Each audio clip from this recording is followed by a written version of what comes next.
जय श्री कृष्णा मित्रों आज जो मैं शीर्षक आपके समक्ष लेकर के आया हूँ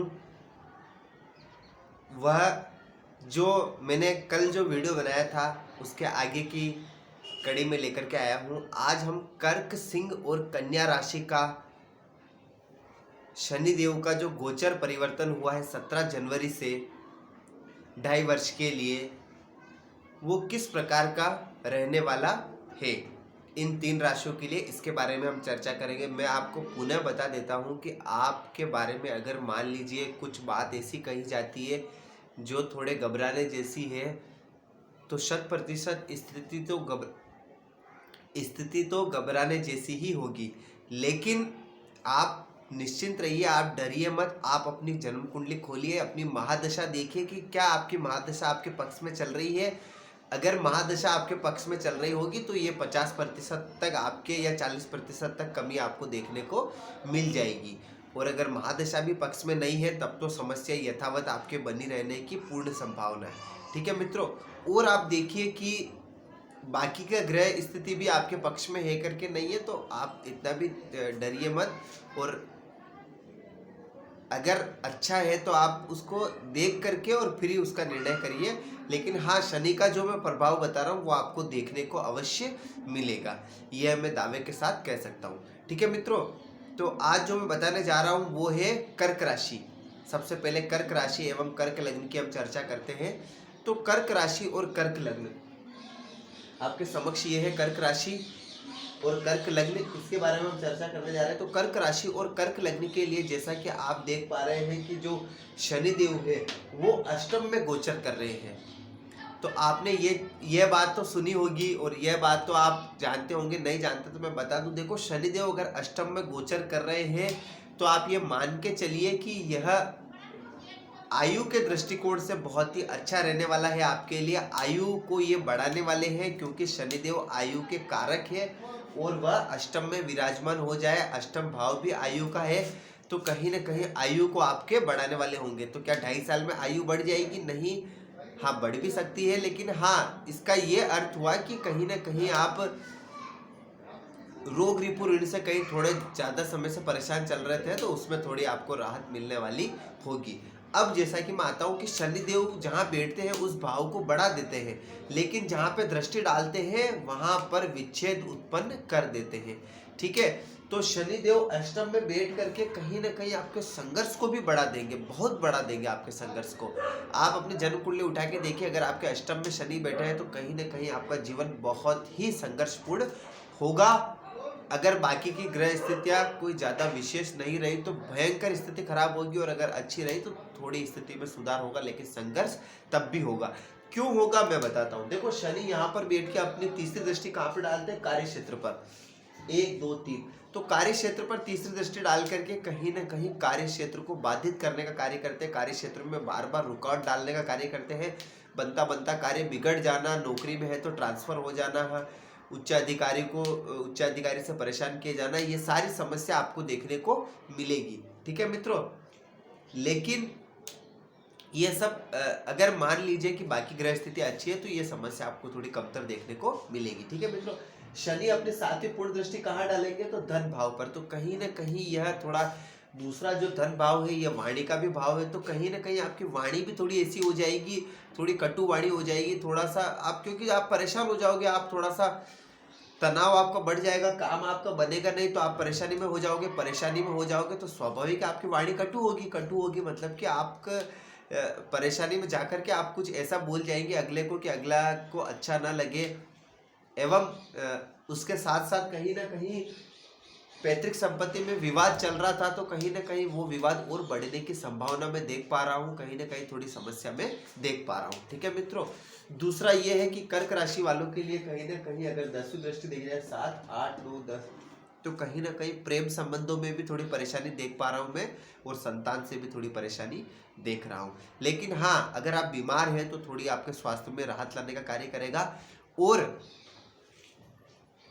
कहीं ना कहीं, क्योंकि देखो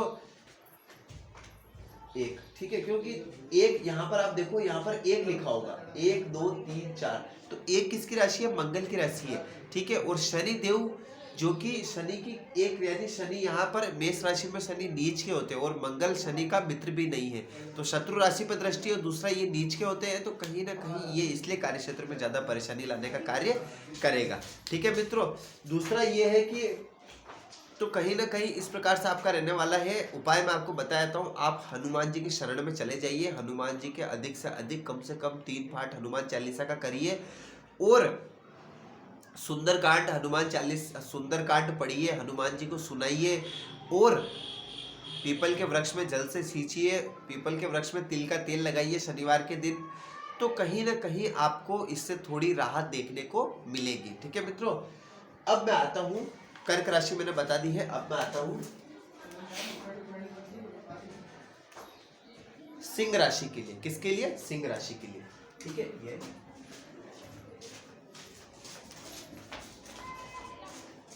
सिंह राशि के लिए कहाँ शनिदेव संचरण करेंगे? शनिदेव कहाँ संचरण करेंगे? सप्तम भाव में। तो कर्क सिंह राशि के लिए शनिदेव सप्तम भाव में संचरण करेंगे। तो मैं थोड़ा जल्दी जल्दी बताने का प्रयास करता हूँ, आपका भी समय कम बचे और मेरा भी समय थोड़ा बचे, आपको भी बचे।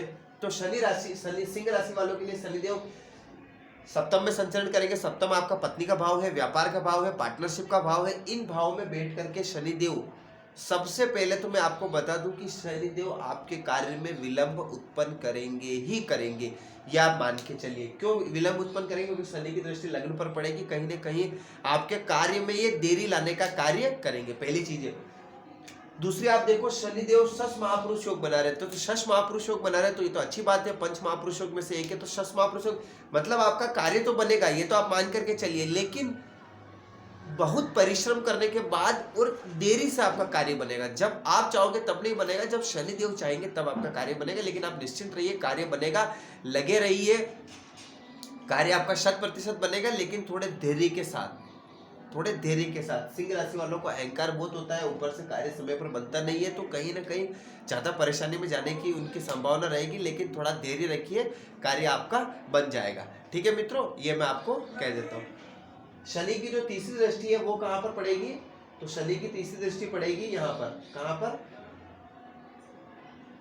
भाग्य भाव पर। शनि की तीसरी दृष्टि पड़ेगी भाग्य भाव पर। तो शनि की तीसरी दृष्टि भाग्य भाव पर पड़ने से क्या होगा कि यह आपको धर्म से भी विमुख कराएंगे और भाग्य में भी आपके कहीं ना कहीं व्यवधान लाने का कार्य करेंगे। ठीक है मित्रों, कार्य क्षेत्र में भी आपके व्यवधान लाने का कार्य करेंगे, क्षमा चाहता हूँ, भाग्य में भी आपके व्यवधान लाने का कार्य करेंगे और कहीं ना कहीं आपको धर्म से भी विमुख करने का कार्य करेंगे। धर्म से आप विमुख हो जाएंगे, कार्य आपका पहले से हो नहीं रहा है, तो कहीं ना कहीं आपके परेशानी और ज़्यादा बढ़ जाएगी। ठीक है मित्रों, ये मैं आपको बता देना चाहता हूँ। दूसरा इसके बारे में बताया, तो इसकी 7वीं दृष्टि पड़ रही है लग्न पर और कहीं ना कहीं 7, 8, 9, 10वीं दृष्टि पड़ेगी आपके चतुर्थ भाव पर। तो 10वीं दृष्टि आपके चतुर्थ भाव पर पड़ेगी। तो चतुर्थ भाव किसका घर है? आपकी माता का है। चतुर्थ भाव किसका है? आपके सुखों का भाव है।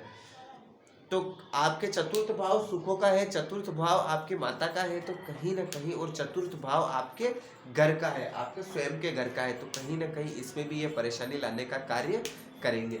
ठीक है, यहाँ पर बैठ के मैं आपको बता दूं, वैसे इसको भी पिता का घर के आ गया है, तो कहीं ना कहीं आपको पिता के स्वास्थ्य में भी कमी लाने का कार्य करेंगे। इसको आपकी माता का घर का आ गया है, तो कहीं ना कहीं आपके ये माता के स्वास्थ्य में भी कमी लाने का कार्य अवश्य करेंगे। तो इसका आप थोड़ा उनको दोनों का स्वास्थ्य का आपको थोड़ा ध्यान रखना है, और ये मैंने आपको बता दिया। लेकिन कार्य क्षेत्र वालों के लिए मैं कह दूँ, कार्य क्षेत्र होगा अवश्य, जो आप चाहोगे वो अवश्य होगा, थोड़ी देरी से होगा, लेकिन धर्म से जुड़े रहिए, 100% कार्य होगा। हनुमान जी शरण में चले जाइए, आपका 100% काम होगा, आपको घबराने की कोई आवश्यकता नहीं है। ठीक है मित्रों, अब मैं जो बताया था अंतिम वो है कन्या राशि।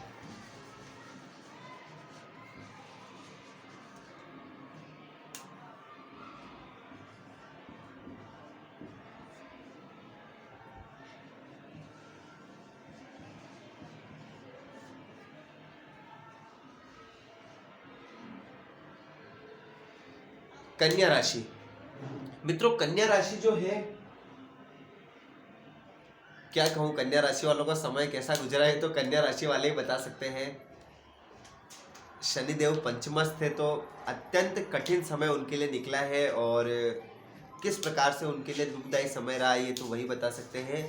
लेकिन अब मैं कहना चाहता हूँ कि कन्या राशि वालों के लिए यह समय अब अच्छा आने वाला है पूर्ववर्ती समय की तुलना में। ठीक है मित्रों, तो कन्या राशि जो है वो लग्न में, कन्या राशि लग्न में विराजमान, कन्या राशि जो है, कन्या राशि से शनि अष्टम में विराजमान कर रहे हैं। तो हम किस प्रकार से इनका रिजल्ट देखेंगे कि कन्या राशि से अष्टम में, क्षमा चाहता हूँ मैं, कन्या राशि से बिल्कुल आपसे क्षमा चाहता हूँ, कन्या राशि के लिए शनि षष्ठ में विराजमान कर रहे हैं, अष्टम में नहीं विराजमान कर रहे हैं। तो षष्ठ में विराजमान करने के लिए हम किस प्रकार से इनका देख पाएंगे। कन्या राशि वालों के लिए षष्ठ में विराजमान कर रहे हैं तो सबसे पहले तो आपको रोग रिपू ऋण से मुक्ति दिलाने का ये कार्य करेंगे, सबसे पहली बात है। दूसरी, इनकी तीसरी दृष्टि पड़ेगी अष्टम भाव पर, आपकी आयु को बढ़ाने का कार्य करेंगे, स्वास्थ्य में आपके सुधार लाने का कार्य करेंगे, और कहीं ना कहीं आपको कुल मिला के आपके लिए अच्छा ही कार्य करेंगे। ठीक है। दूसरा, शनि की सातवीं दृष्टि कहाँ पड़ेगी, तो व्यय भाव पर। तो कहीं ना कहीं अगर आप किसी विवाद में लंबे समय से चल रहे थे तो उनसे मुक्ति दिलाने का ये कार्य करेंगे। ठीक है मित्रों। और 10वीं दृष्टि पड़ेगी पराक्रम भाव पे, तो कहीं ना कहीं आपको पराक्रम में बढ़ावा देने का कार्य करेंगे। कार्य क्षेत्र में आपको आगे बढ़ाने के लिए, आपके पराक्रम को ये बढ़ावा देने के लिए कार्य करेंगे। और कार्य क्षेत्र में भी कन्या राशि वालों के लिए कहूँगा पहले की तुलना में ये समय आपके लिए अच्छा है, आप निश्चिंत रहिए। तो यह था इसका, मैंने आपको 3 राशियों के बारे में बता दिया। आपको अच्छा लगे तो आप वीडियो को लाइक करिए, अधिक से अधिक लोगों के पास शेयर करिए, वीडियो को देखते रहिए। और अगर आप कोई समस्या से जूझ रहे हैं तो संपर्क सूत्र दिए गए, आप संपर्क कर सकते हैं मुझसे। वीडियो को देखते रहिए, देखते रहने के लिए आपका बहुत बहुत धन्यवाद। जय श्री कृष्ण।